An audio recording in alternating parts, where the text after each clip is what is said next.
Hello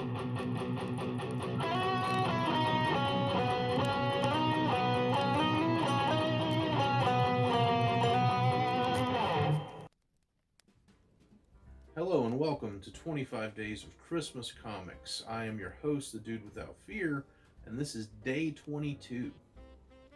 I'm honestly surprised at how few good X-Men Christmas comics I've been able to find. I mean, the X-Men have been around since the 60s, and they're one of the most popular teams in comic books, and they appeal to so many people. But finding a good X-Men Christmas comic seems to be a little rough. I mean, they're out there. Don't get me wrong, they exist, but I don't know. They most of them aren't very Christmassy, and so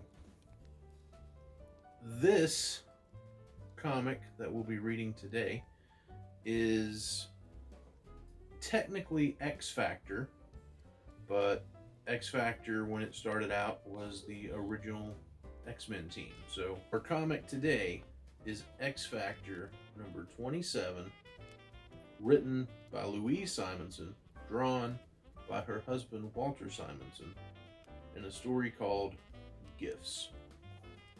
And our story begins.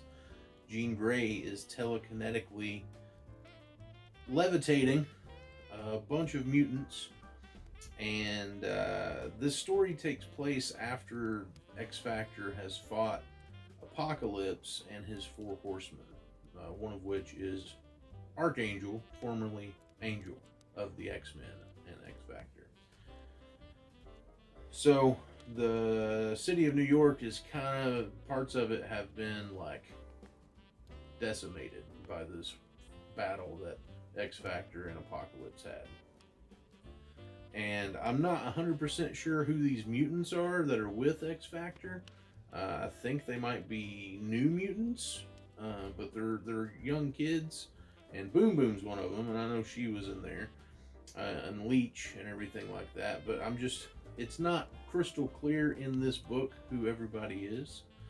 For my purposes tonight, I will refer to these kids as New Mutants.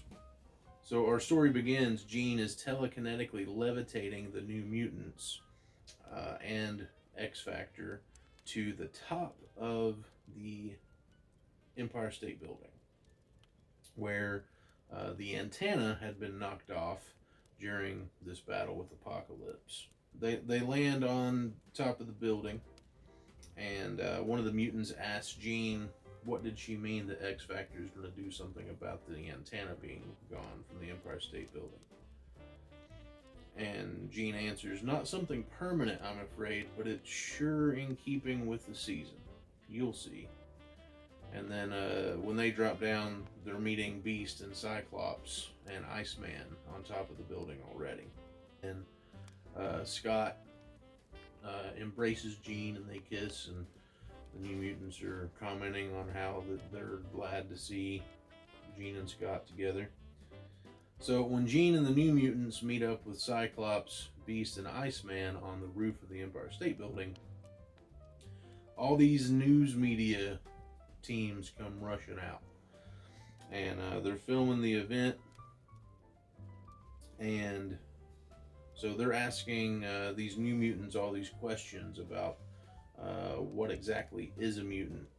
And this kid named Rusty answers, a mutant is a person born with an altered genetic structure that gives him unusual abilities.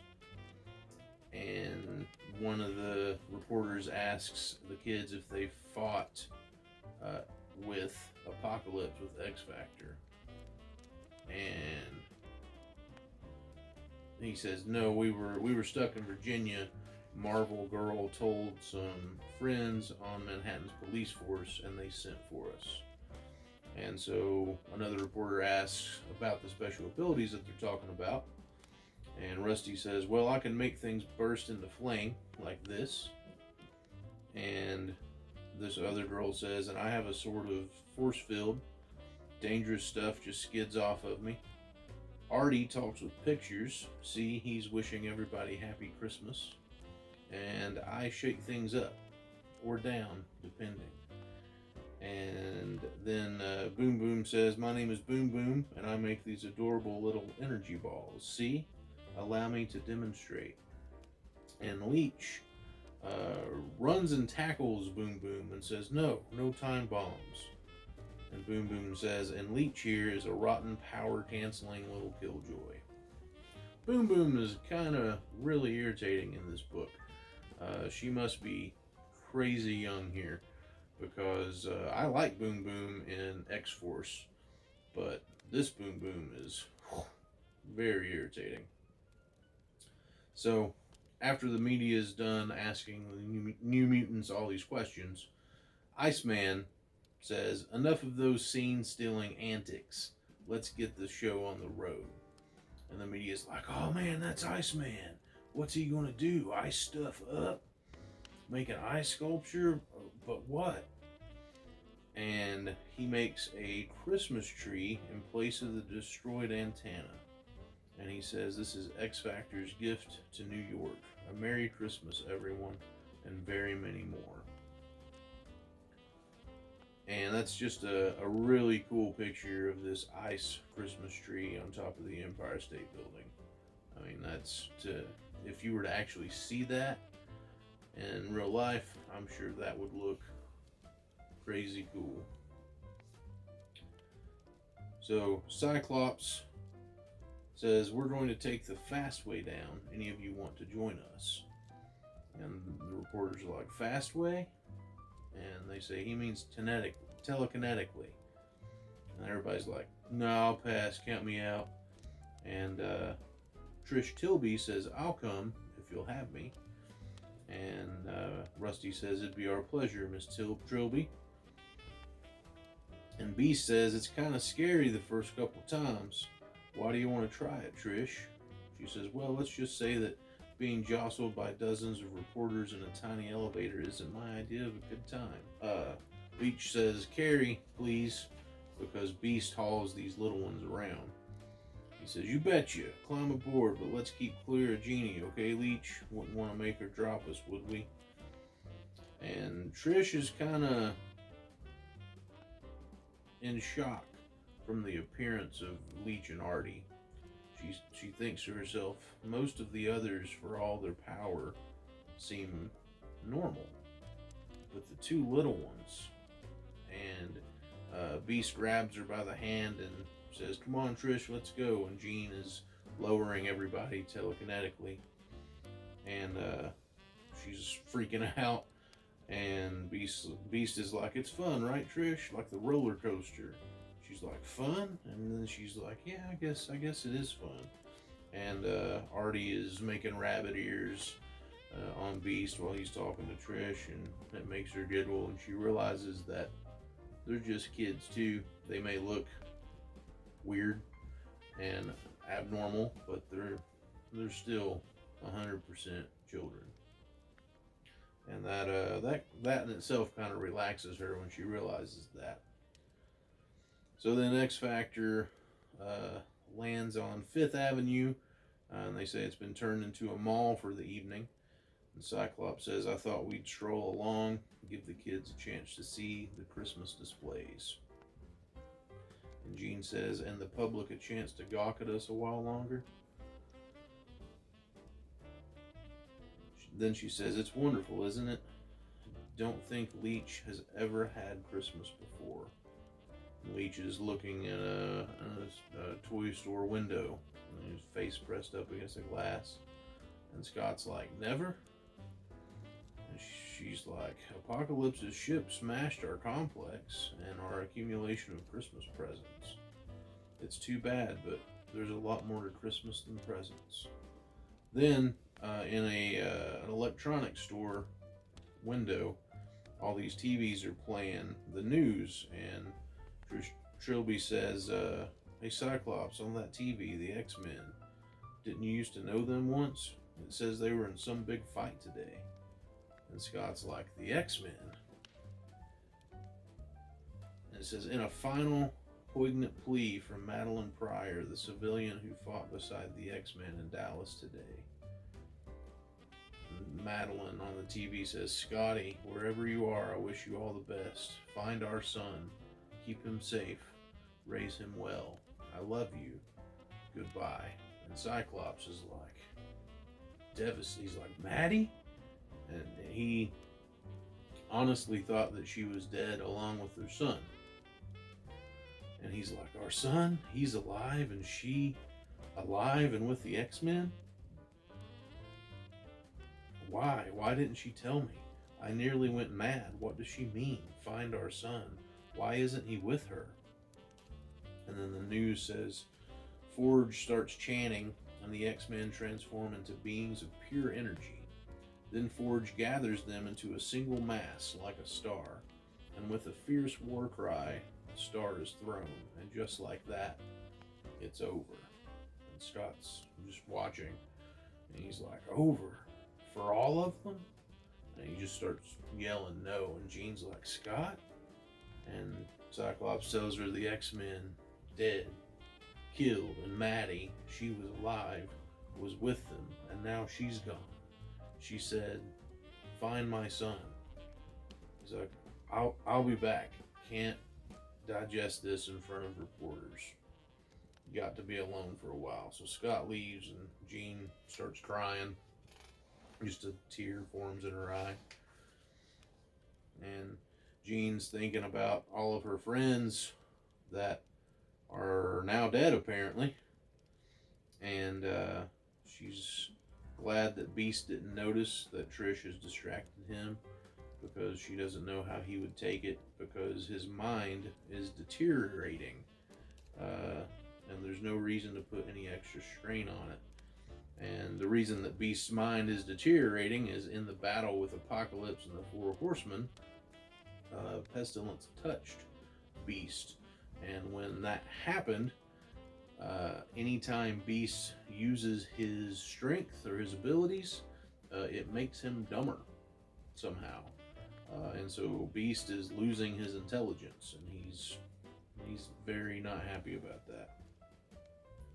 So Iceman comes up to Jean, and he's like, hey Jean, are you okay? She says, Bobby, the X-Men, Scott saw it on TV, they're dead. And he says, I caught the end of the broadcast, and no way. They turned into a ball of light, right? Big deal. They've lived through worse than that. So have you. We all have. Besides, you should never believe anything you see on TV. And she just keeps thinking about Maddie and Scott's son. And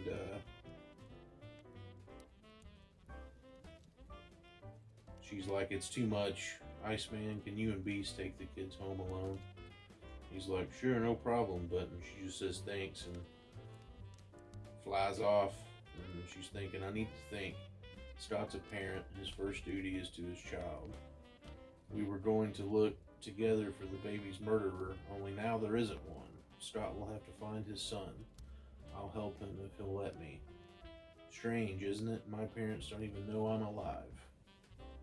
And then a few minutes later, Iceman's got everybody, and he's fixing to transport them away on his ice sled that he can make.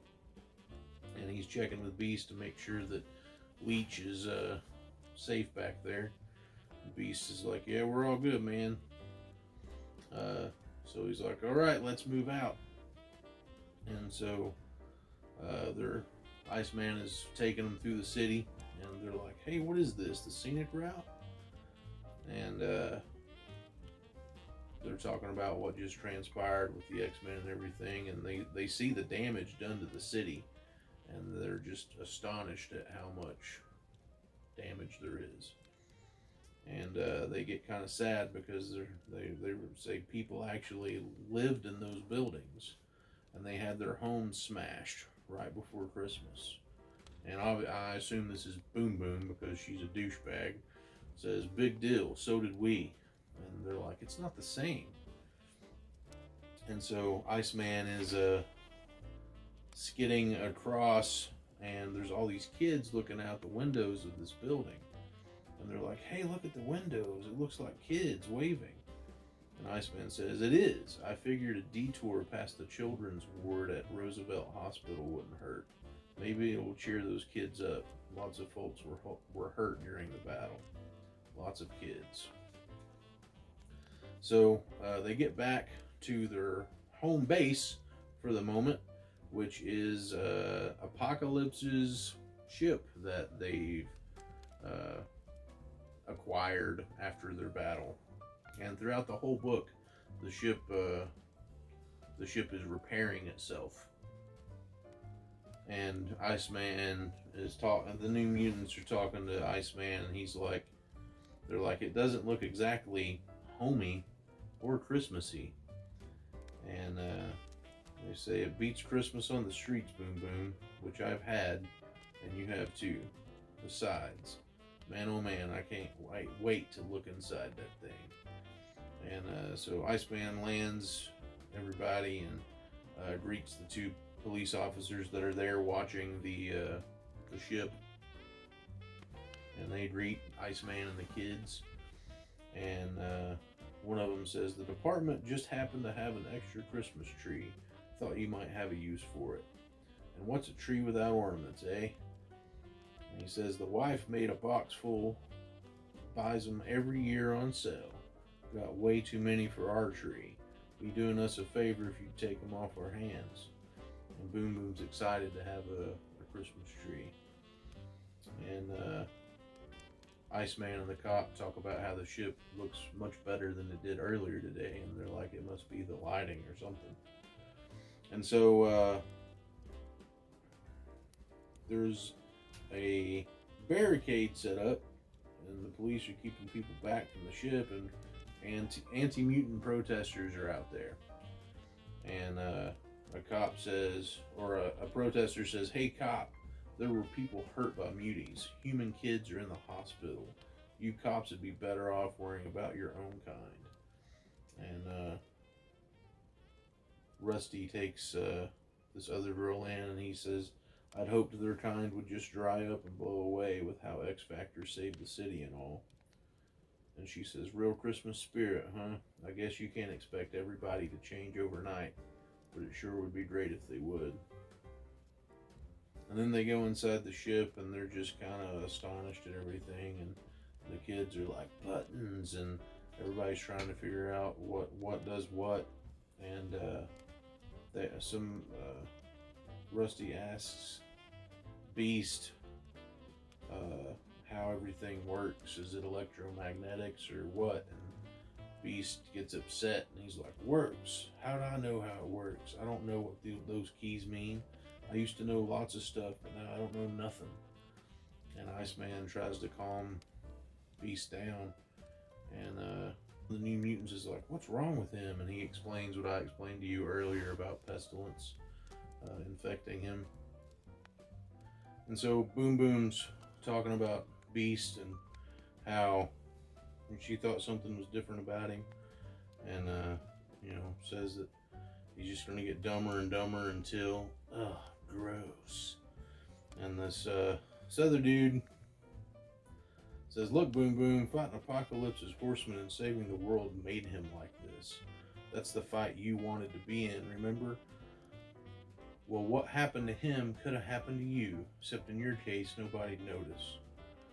And Beast says, come on, cut it out. Please, you shouldn't be fighting because of me, not on Christmas Eve. Oh, by the way, this story takes place on Christmas Eve. Never have I ever read a story about Christmas Eve. Beast says, maybe we could just, set up the tree and stuff like nothing was different. And they're like, yeah, sure, Hank. Okay, but one more crap from Motormouth, and then Trish comes on the TV that they've got working, and she says it was a day of sacrifice for X Factor. During their heroic defense of New York, they lost their home. One of their members lost his intellect, and all nearly lost their lives. And equally sad, the outcast children whom X Factor has rescued and nurtured lost Christmas. And they're like, outcast? And Boom Boom says, lost Christmas? Ha! And Beast gets really sad, and he's like, she told him, the whole world, how dumb I got. I thought Trish was my friend. And he's got a tear in his eye. Poor Hank. So then, the Mama and Papa Gray are watching the news, and they think that girl looks a lot like Jean. And they're like, it can't be Jean though, because, you know, she's dead and all that. And Jean says, I wonder, do they ever think about me or remember I've been on TV but masked? They can't have recognized me. They think I'm dead. It's been too long. It may not be safe, but I've got to tell them. I have to let them know I'm alive. And so Jean knocks on her parents' front door, and her dad goes to answer it. And when he answers it, he's just stunned, and he yells for his wife, and she comes. And Jean says, it's me. I know it's Christmas. I haven't got a present for you or anything, but...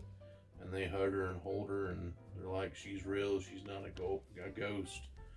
And her mom says, having you here alive is a gift enough for anyone. And so, for a few hours,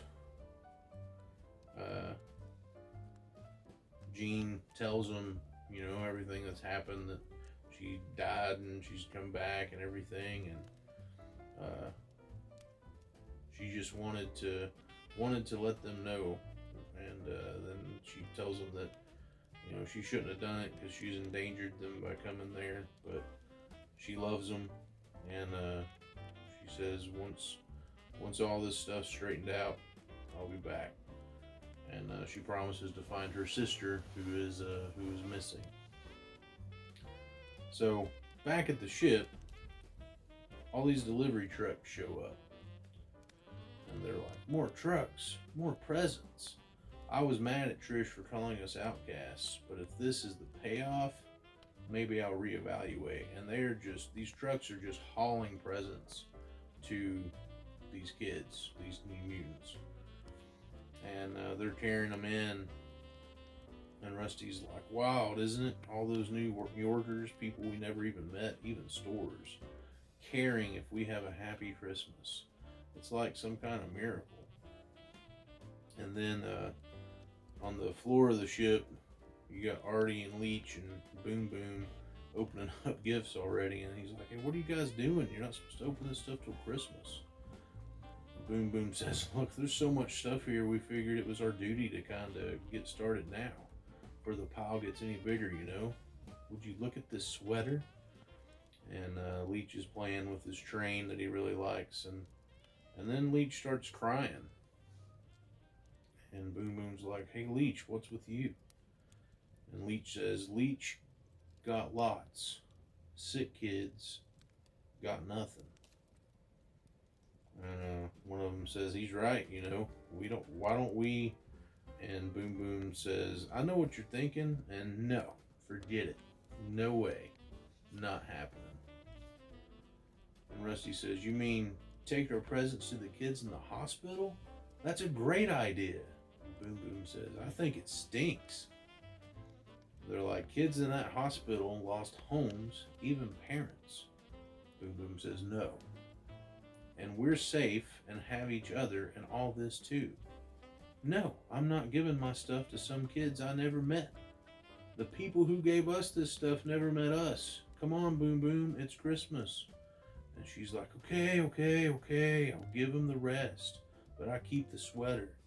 And Artie comes up and hugs her. And then they got to sneak out the gifts. And so Boom Boom creates an explosion to distract the cops. Then the one that can extend the force field the one that can create a force field extended a force field beneath this pallet that all these gifts are on, so that they can easily push it. So they're pushing it, and Jean comes back later after they've snuck out, and she sees that all the kids are gone. So she goes to wake up Beast and Iceman, and she's like, the kids are missing. They're like, oh man. We gotta go find them. So the kids are pushing this huge pallet of Christmas presents through the streets of New York, and they're like, "You sure this is the way to the hospital?" And somebody says, "You want to go to the hospital, dude? We can get you there fast and easy." And they get surrounded by these hoodlums, and these dudes are going to rob them for these gifts.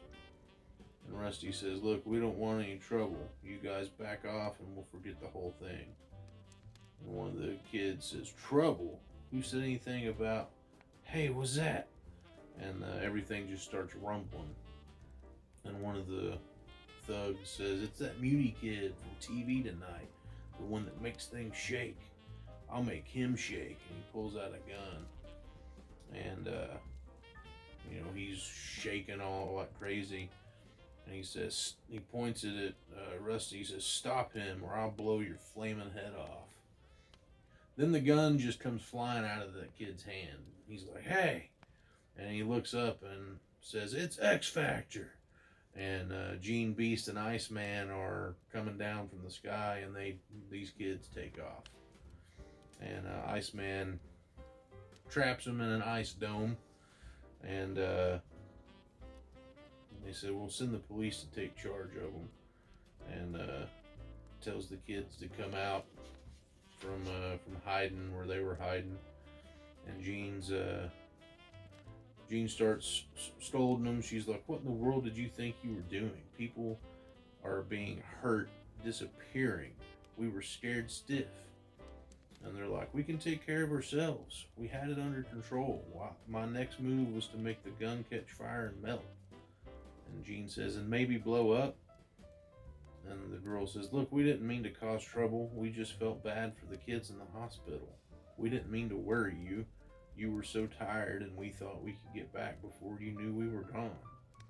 Boom Boom says, "Don't look at me. It was Leech. He made us do it." And Leech says, "My idea. Leech, not sorry." And says, "We thought it's Christmas, and, well, other people need this stuff. We don't. We have our powers, and we have each other." And Jean says, "Oh, forget it. How can I be mad? Can you believe I was actually feeling sorry for myself earlier?" And she picks up Leech and hugs him. "And here in my arms, I've got the greatest gifts anybody could have. What a crew you are. Merry Christmas, everyone. Come on, let's get this stuff to the hospital." So they get the gifts to the hospital just in time for the kids to open them up for Christmas morning. And Jean's like, "This is just wonderful. This is what Christmas ought to be." And Hank's got on a Santa beard and hat, and he's handing out gifts to the kids. And one of the little girls thinks that Artie is an elf because he looks funny. And they think Iceman is Frosty the Snowman, and he kind of has made himself look like he used to, where he kind of looked like a thin snowman.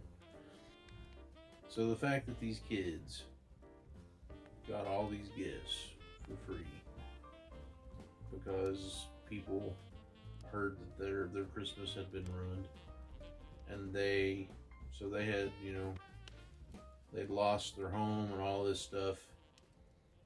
But even though that had happened to them, they still found it in their hearts to give this stuff that they just got to those kids in the hospital, because just getting those gifts would help brighten those kids' lives, if just for a moment. And Christmas isn't about gifts, but it is about the act behind the gift. Somebody thinking enough of you to get you a gift, especially in a circumstance like that. Like, those kids don't know these people, and that's just a very touching thing. So that's the moral of this Christmas comic: is be willing to love somebody through your act of giving them your gift. Whether that gift is your time, whether that gift is your attention, whether that gift is an actual physical present. Love people through your gift giving, and let your gift giving show how much you care about people. And don't be afraid to be generous like these kids were. These kids were completely selfless in this act. And this story may be convoluted like every other X-Men book ever. It has so much stuff in it that it's just a lot to unpack, and a lot of stories intertwining, and a lot of stuff going on. But the core of the story is awesome, and it's honestly one of the most touching books that we've dealt with in this series, because just the act of them giving those kids, when Leech is like, those kids don't have anything and I got all this, so I'm gonna give this to those kids. Like, that's the kind of selflessness that we should aspire to. You know, we should be so willing to give up stuff that we don't need, so that somebody else that does need it can have it. You know, we're meant to be a community of people. We're meant to be in fellowship with each other, and to live and dwell together in society and in our communities. And if we were more willing to help each other out when somebody needed it, or to just be a decent human being when somebody needs it, then our world would be a much better place. And what is Christmas about if not the redemption of the world? So that's all I have for tonight's episode of 25 Days of Christmas Comics. I hope that you enjoyed the story. I hope you enjoyed the message of the story. If you did, please leave me a comment. Let me know what you liked about it. And I hope you'll join me here tomorrow for day 23 of 25 Days of Christmas Comics, because tomorrow's comic is super cool. I love it. So, thank you all for watching. God bless. Good night.